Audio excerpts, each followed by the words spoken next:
คู่มือนี่เข้าไปซอยเขาได้คู่มือนี่ไงมีเงินจากเช่นจากร้านมาให้เขาพิชิมาอยู่เกี่ยวกับเขาบอกเขาสร้างมันให้เขาแก้ได้คู่มือนี่ฮะใจยังบ่หูอยู่ปะ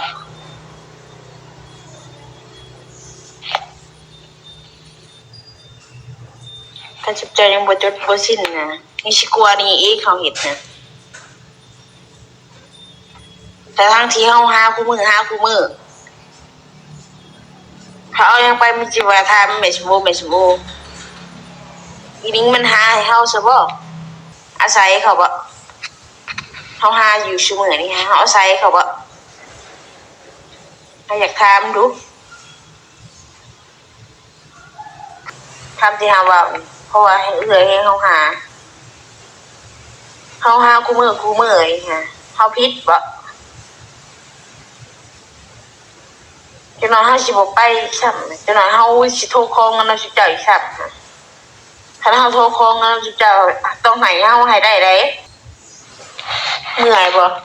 คำว่าหูยินแบบนี้เมื่อยบ่ชุดเจ้าเมื่อยบ่ท่อบ่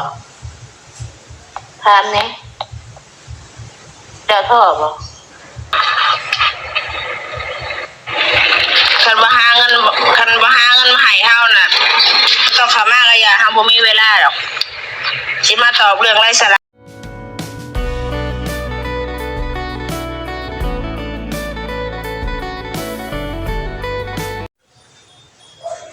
สบายดีและสวัสดีเด้อพี่น้อง FC ปาดงเบอร์สุคนก็ยินดีต้อนรับเข้าสู่สนวนสายลุยคือเก่าน้องพี่น้องเอ้ยพบกันอยู่เฮือนอยู่ซ่านพี่น้องเอ้ยหลังจากที่ว่าทัศนวนกลับมาแต่มอบเครื่องมอบของให้ทางครอบครัวน้องสมโอเนาะเป็นของอยู่ของกินเนาะพี่น้องเนาะคือเก่าคือเดิมละพี่น้องเอ้ยก็ทางผู้หลักผู้ใหญ่เพิ่นก็บ่ได้ปาได้ทิมทางครอบครัวทั้งเพิ่นเนาะก็ซอยเดือเจือจุนเข้ามาตลอดพี่น้องเอ้ยแบบบ่ขาดเลยเนาะแล้วก็มีทางนึงแล้วก็มีทางนึงคือว่าเนี่ยส่วนหลักๆก็คือทัศนวนเนาะสิบ่ค่อยป้าเพิ่นเนาะพี่น้องเนาะสิซอยเพิ่นตลอดพี่น้องเอ้ยก็เป็นทางผู้หลักผู้ใหญ่หั่นล่ะเนาะบ่ป้าบ่ทิมทางเพิ่นพี่น้องทัศนวนก็ยังบ่ป้าบ่ทิมเพิ่นคือเก่าเนาะก็ขึ้นอยู่กับผู้หลักผู้ใหญ่เพิ่นซอยเข้ามาเฮาก็เป็นสะพานบุญให้ทางเพิ่นเนาะพี่น้องเอ้ยจังไดมื้อนี้เนาะพี่น้องเอ้ยก็ทัศนวนก็หลายมื้อเนาะที่ว่าได้ยิน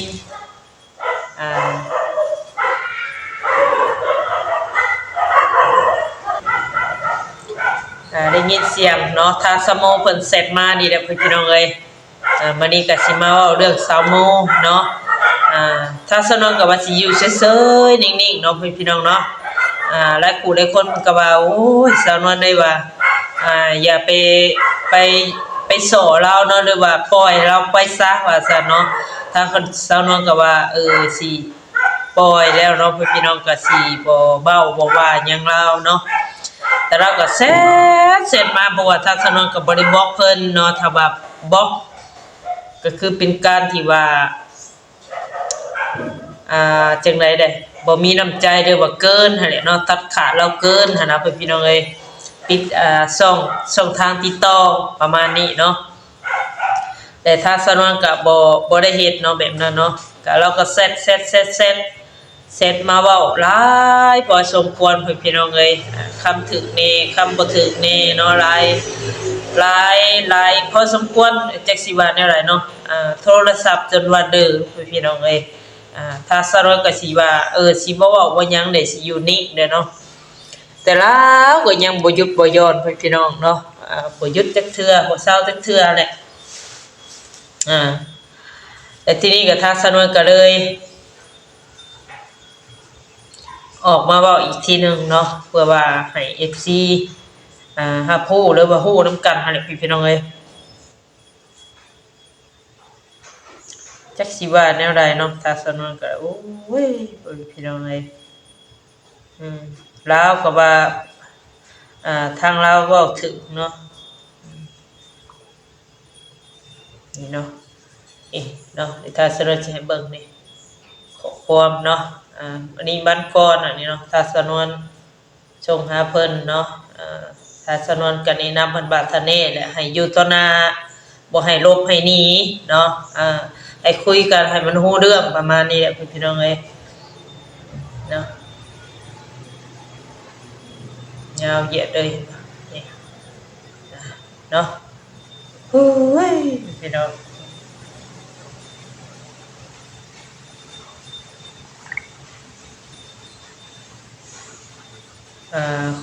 ส่งเสียงมา6 9 10 11 12 13 14 15 16 17 18 19 20 21 22 23 24 25 26 27 28ข้อความเนาะพี่น้องเนาะที่เราส่งมาโทรศัพท์ทางสนวนจนว่าเด้อพี่น้องเอ้ยจนเฮ็ดยังบ่เป็นเลยทางสนวนก็ได้จังได๋ทางสนวนก็สิเปิดให้ฟังเนาะว่าเราเว้าหยังพี่น้องเอ้ยเราบอกว่าให้เปิดเบิดให้เบิดข้อความว่าซั่นเนาะอันนี้เนาะข้อความใดที่มันบ่เหมาะสมเนาะทางสนวนก็สิบ่เอาออกเนาะข้อความใดที่คำจาเราที่มันเหมาะสมหรือว่าบ่ทำลายคนอื่นทางสนวนก็สิเอาออกเนาะพี่น้องเนาะว่าซั่นซะว่าทางสมอนี่แบบคล้ายๆเราบอกให้ทางสนวนนี่เอาออกเบิดเลยประมาณนี้เนาะจักบอกอีหยังพี่น้องเอ้ยหลายพอสมควรหั่นแหละเนาะเครื่องกระเป๋าใบนี้ค่ะเฮาเก็บมาก่อนแต่แม่สิโอ้ยังบ่ทันได้เข้ามาพุ่นไปสิเกี่ยวหยังกับเขาคำที่เขาเว้าน่ะเขาบ่ได้ขอนำเฮาได้เขาจับไปเลยได้เขาสิว่าเฮาว่าเฮาสิเอากระเป๋าใบนี้ไปให้แม่เฮาแต่เพิ่นก็จับไปเลยเฮาก็บอกอยู่เฮาบอกว่ากระเป๋าใบนี้เฮาสิมื้อให้แม่เฮาได้โอ้ยสิเอาไปยังกระเป๋าพี่บ้าอันนั้นบอกขอค่ะ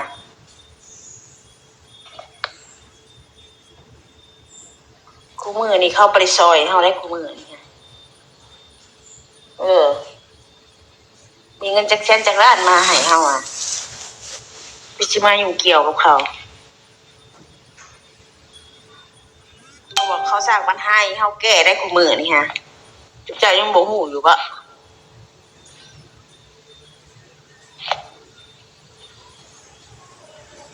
ตัวนี้พังอีกรอบนึงเพราะว่ามีข้อความเซตเข้ามาเนาะพี่น้องเนาะคู่มือนี่เข้าไปซอยเฮาได้คู่มือนี่ค่ะมีเงินจักแสนจักล้านมาให้เฮาพี่สิมาอยู่เกี่ยวกับเขาบอกเขาสร้างปัญหาให้เฮาแก้ได้คู่มือนี่ค่ะจุ๊บใจยังบ่ฮู้อยู่บ่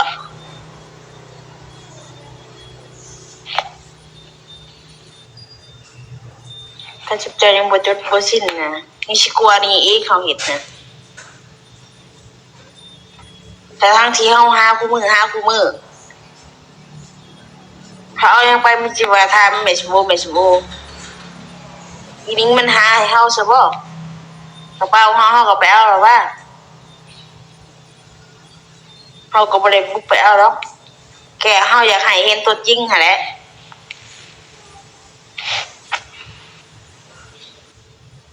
แม่สมบูมันมีสิทธิ์หยังแต่เถื่อมันหาให้เฮาบ่ที่ผ่านมาน่ะคือว่าเฮาหาผู้เดียวเฮาคันอยากฮู้อยากเห็นน่ะพังให้มันสุดรถคำที่เฮาเว้านี่เปิดให้เขาพังรถถ่ายคลิปกะคันเฮาเว้าเฮาบ่อยากตอบเฮาบ่อยากเว้าอยู่ต่อหน้าคันเว้าอยู่ต่อหน้าแหละจุ๊บเจ้าน่ะอยากรอตัดเฮา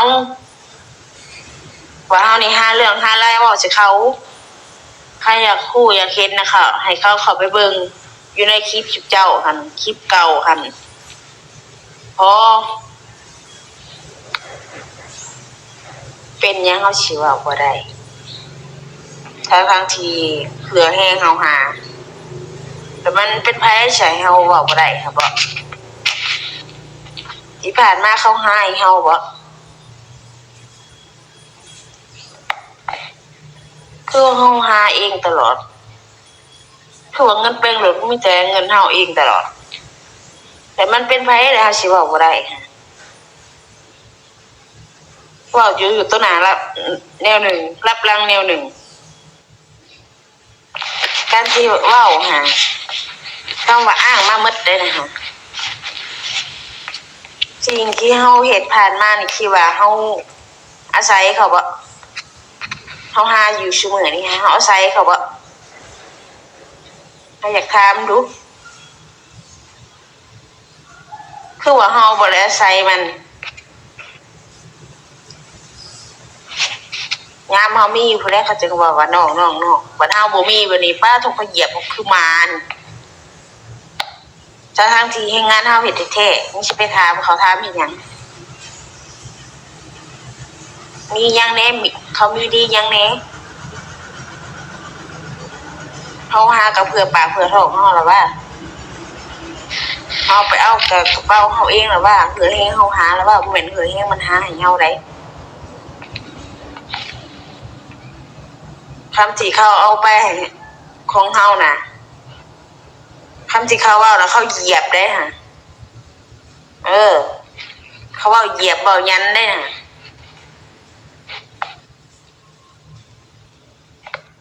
ใช่เขาว่าสิโอนเงินมาให้แปลงคือบ่เห็น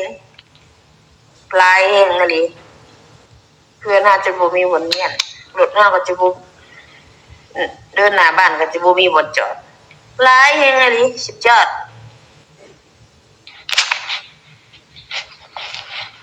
ว่าแล้วสิกดไลค์กดแชร์เลยคู่มือได้เฮาได้กินหย่อนคู่มือได้เฮาได้กินหย่อนเขาลิเขาก็หา12พวกเขาก็ลายแฮงอะลิจะบ่มีบ่ โทรศัพท์จนเด้อเนาะพี่น้องเนาะฮู้โพดโพพี่น้องเอ้ยโทรศัพท์นี่จนเด้อเลยนี่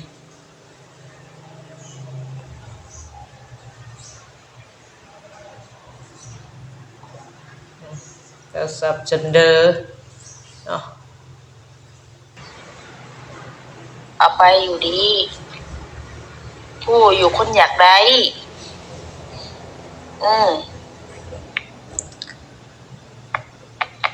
ว่าตัวอยู่ตัวนั้นแนวหนึ่งรับหลังแนวหนึ่งไปยังเฮาบ่อยากว่าอยู่ตัวนั้นย้อนเฮาว่าบ่แพ้เฮาเว้านอกคลิปเฮาจังเว้าได้ทั้งที่ให้งานเฮาหาแท้ๆแต่มันเป็นไผแล้วสิให้เฮามันสิให้เฮาเว้ามันบ่ได้คันที่เขาเว้าหากเว้าอยู่ตัวหน้าหน่อยหนึ่งและเว้ารับหลังหน่อยหนึ่งเฮาเว้าอยู่รับหลังนี่หาเฮาบอกความจริงเขาว่าเพิ่นว่าสิให้จบบ่มันสิจบได้บ่เพราะมันเป็นแรงงานเฮาหาเองเฮาหาส่วนตัวของเฮาเอง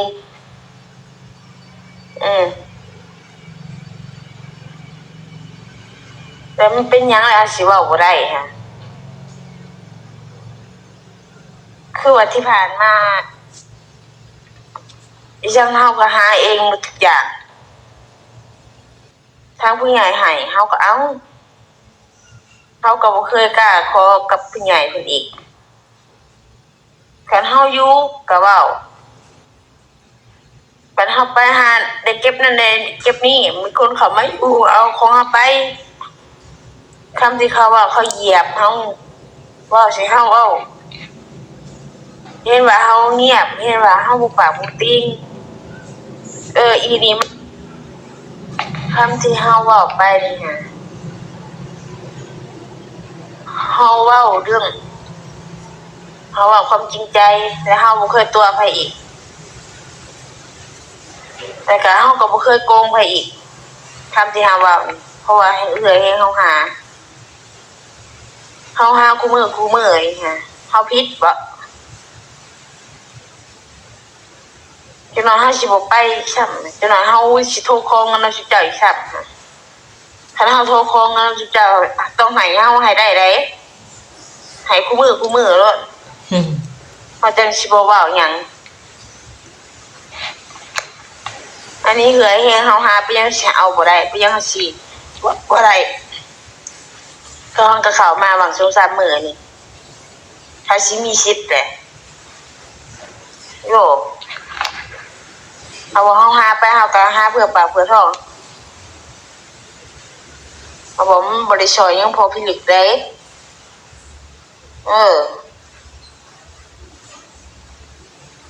ทำทีเข้ามาอยู่นำเฮานี่มีแต่อ้างหน้าหมดเด้ฮะเพื่ออยากอยู่ฮะเห็นเฮาได้เด้เฮาไปหาหลอกเก็บเห็นเฮาได้เห็นตัวใดกระเป๋างามก็อยากได้แหละของเฮาฮะบางทีของเขาบ่ได้มีได้ว่าเขาสิให้เฮาฮะเฮาก็บ่เคยถามอีกของเขา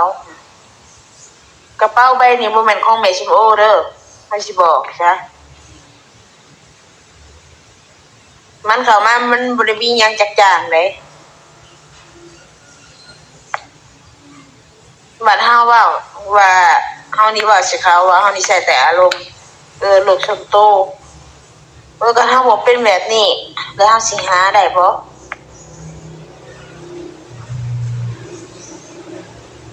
เอาบ่มันบ่ได้ช่วยหยังพอพิลึกเด้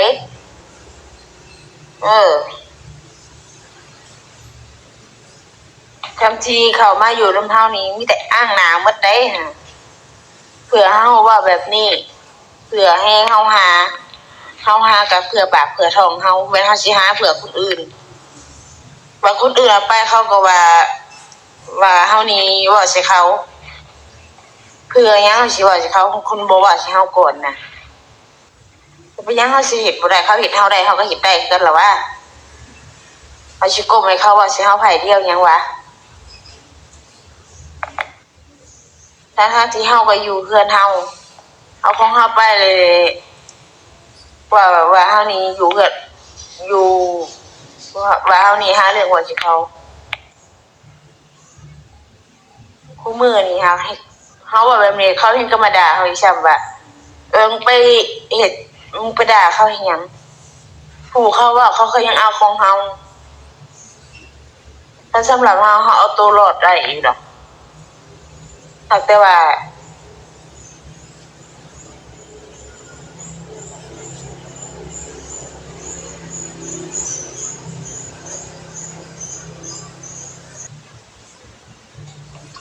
หายไปว่าผู้เขาเว้าหั่นให้ไปว่าผู้มันเอาไปหั่นก่อนสิว่าสิเฮาน่ะเพิ่นเขาบ่เว้าเฮาก็บ่ตอบคำที่เฮาเว้าเรื่องจริง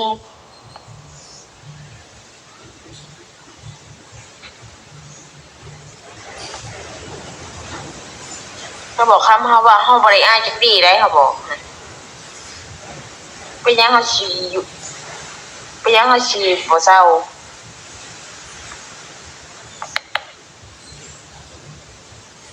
เขาเหยียบมาเฮาก็เหยียบกลับแล้วว่าสิปล่อยให้เขาเฮ็ดใส่เฮาฝ่ายเดียวยังวะทั้งที่เฮาหากินผู้เดียวเขาบ่ได้เคยช่วยเฮาจักดีเลยนี่ฮู้จักอยู่ดอกเห็นเฮาพาไปแล้วเฮาก็ติ้นไปผู้เดียวน่ะฮู้จักกันนะเขาว่ายังบ่ปากบ่ติงน่ะฮู้จักกันน่ะเพื่อว่าโกงเอาได้เด้อยากได้หนาคันสมมุติว่าเจ้าถ่ายคลิปนี่ก็จะเปิดทางให้พังจะเปิดทางให้หมดจะถ่ายคลิปนี่อย่าเฮ็ดว่าพัง2-3อันแล้วก็เซาค่ะแต่ก็เว้าแค่หน้าแทนเขาค่ะคำที่เฮาว่าเฮาบ่ได้สนเด้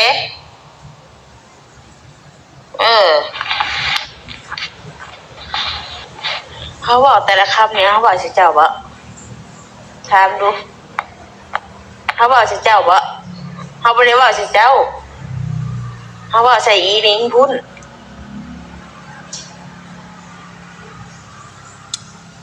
คำที่เจ้าว่าเขาก็เมื่อยเขาก็บ่อยากพังแล้วเขาก็เมื่อยแล้วเขาก็ท้อบ่แห้งเลย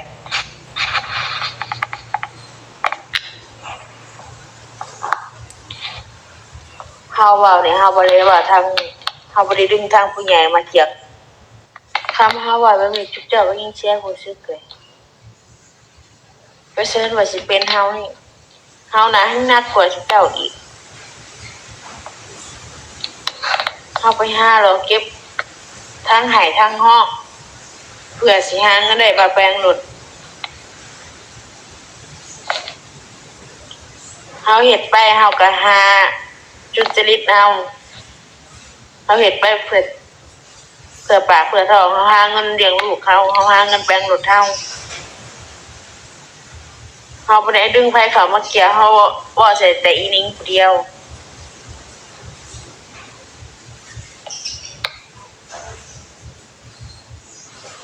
เมื่อยบ่คำว่าฮู้ยินแบบนี้เมื่อยบ่จุ๊บเจ้าเมื่อยบ่ท้อบ่ถามแหน่เจ้าท้อบ่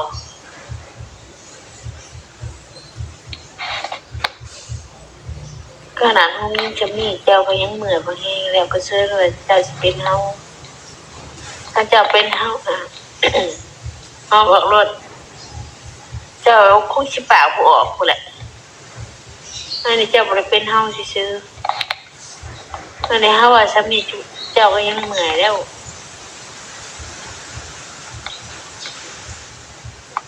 ผู้ใดสร้างปัญหาเมียนให้แก้เอาเองโลดเฮาบ่รับแล้วเฮาพอแล้วเฮาเมื่อยแล้วให้เฮาแก้ปัญหาเรื่องเป็นตาสแตกเฮาหาคุมื้อนี้เฮาหาเงินเลี้ยงปากเลี้ยงท้องเฮาบ่พอเลยเฮาบ่รับปัญหาของไผแหละเฮาพอแล้วผู้ใดมัดผู้ใดสร้างเองก็แก้เองโลดบัดนี้เฮาบ่ยอมก้มหัวให้อันนี้เฮาแก้ปัญหาดอกผู้ใดสร้างให้ผู้นั้นแหละแก้เองฮะเฮาบอกเฮาบ่ได้เป็นคนเริ่มได้ไผแก้ไผสร้างเป็นคนสร้างแก้เองเฮาบ่ได้ว่าจะคำว่าเฮาสิดึงเอาผู้นั้นผู้นี้เข้ามาเกี่ยวนำค่ะมันบ่ทันได้ปาก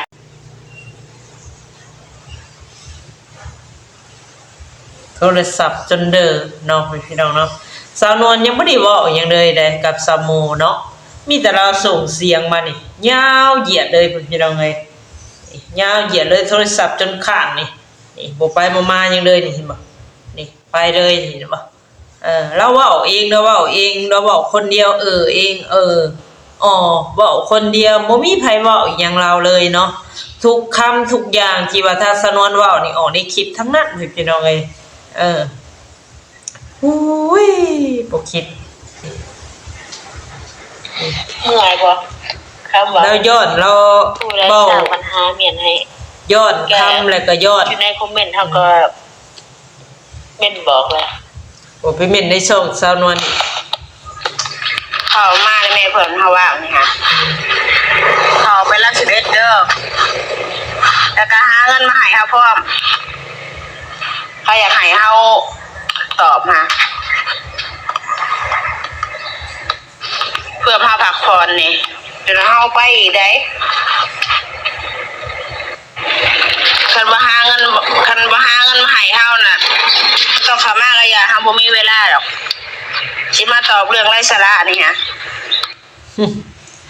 สาวนวลบ่ได้ว่าให้เราตอบเนาะส่งเสียงไปบาทาแน่แต่บ่ให้หนีให้มาเว้าในคลิปบ่แม่นว่านี่เห็นมื้อนั้นก็เห็นทางสาวนวลแต่ว่าบ่ยอมจอดรถขี่รถปื๊ดไปไวๆเนาะ